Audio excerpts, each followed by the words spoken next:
Our Spider Marine deck box is now available for you today. We actually worked very hard on the outside of this box to try to create this holographic design that bridges all of the box together. And honestly, it turned out very, very amazingly.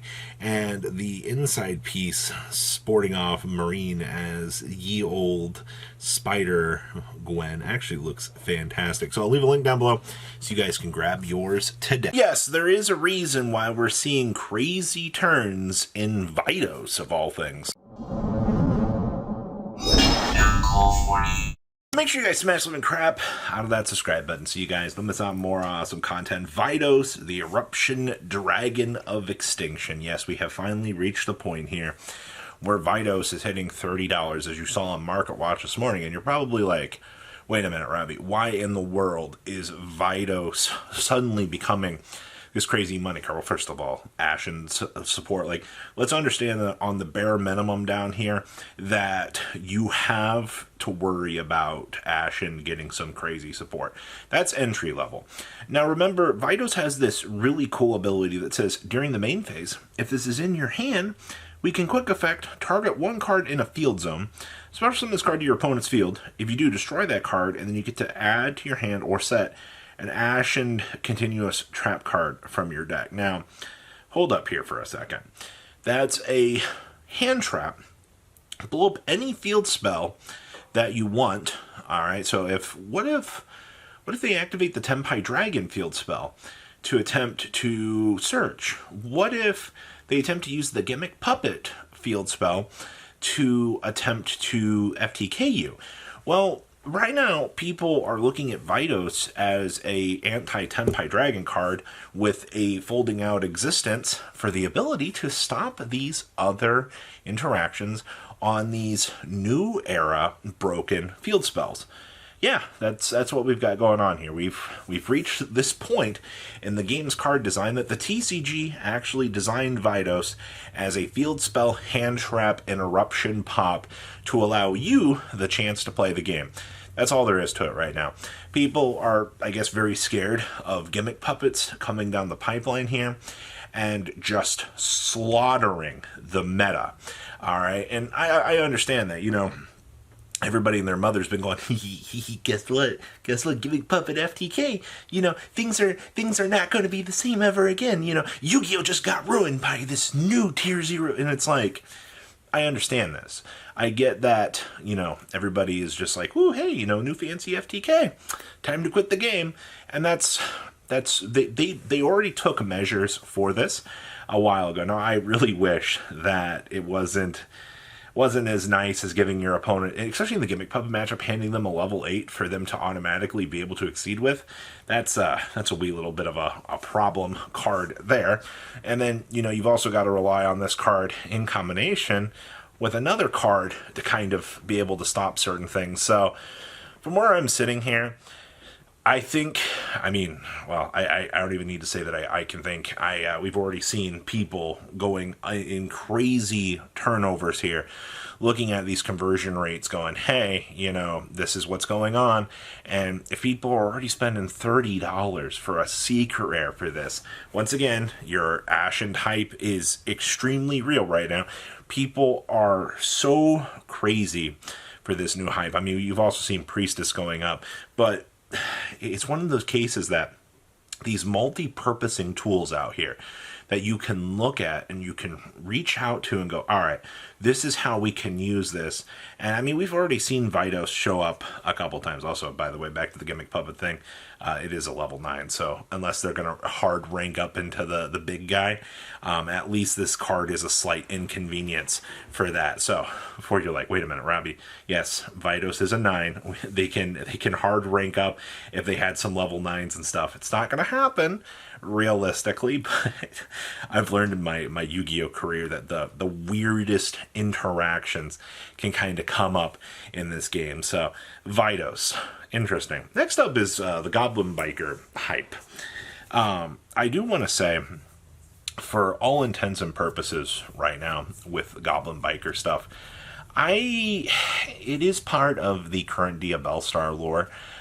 Yes, you do get 2 more cards in Infinite Forbidden, But I don't understand why everybody's kind of losing their minds right now. Go, oh, you need to pick up Goblin Biker stuff. Yeah, it's really cool that we have like a rank 3 package that you can just kind of mess around with out here and be able to play. Yeah, that's good. All right. But the thing is, it's like, if you're running out here and you're like, I gotta buy Goblin stuff at maximum value, it's like, no, you don't right now.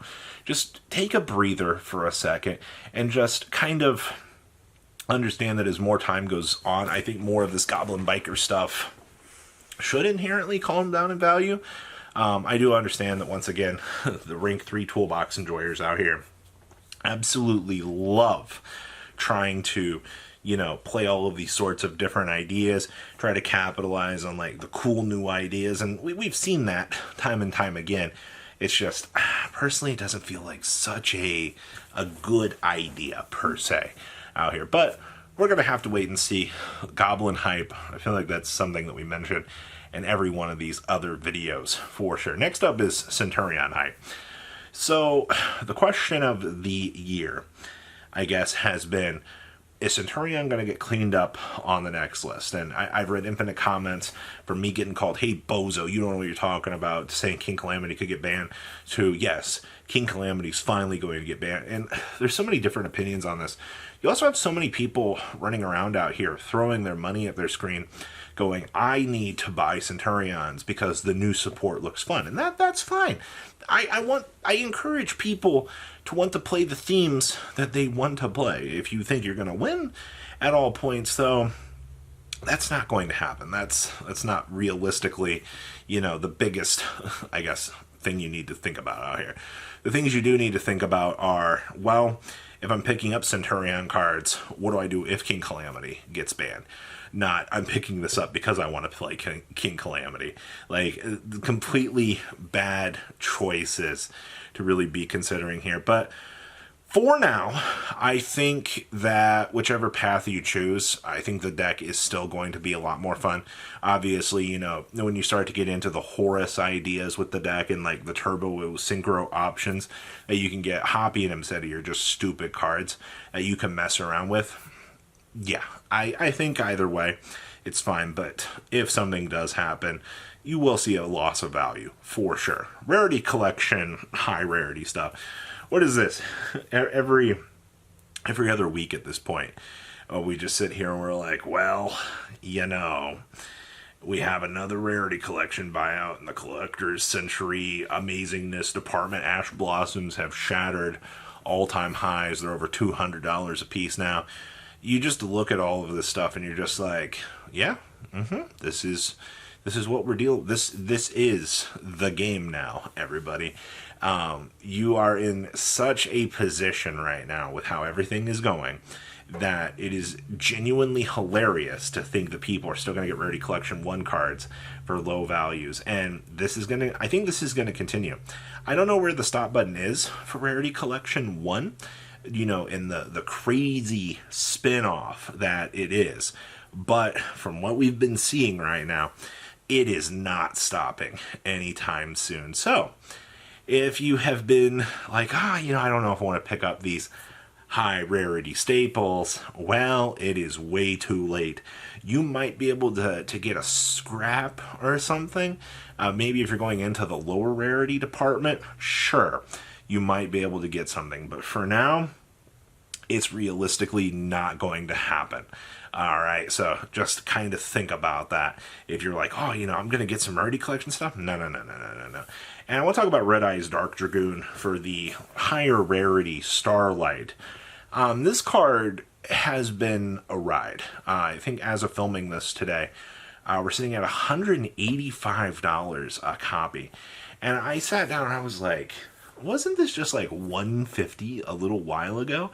Like, I do want to believe that this is tied into the branded hype that we see, because we just saw Mirror Jade have a literal eruption on the market too, where we saw that thing go up to like over $300 with 10 listings. So that is, you've also got all of the other branded hype that's going on right now as well. Like, genuinely, branded is in such an interesting, weird place. as we continue to see, you know, all of this hype in its thing. And of course, you know, Red Eye's Dark Dragoon being like the iconic Joey slash Yugi, you know, tie-in. And it's just like, you know, even though the OCG doesn't have this, the TCG is just like so crazy about this card. Like, the collectability in the modern era fandom is very much, I guess, all over the place with this. So you still have some crazy hype with Red Eye's Dark Dragoon. Like, it's actually kind of impressive to see. So, wow, a lot to think about here. But what do you guys think? Please leave a comment down below. Tell me what you guys think, and I'll see your beautiful faces back later today, guys. Peace. Patrons, thank you.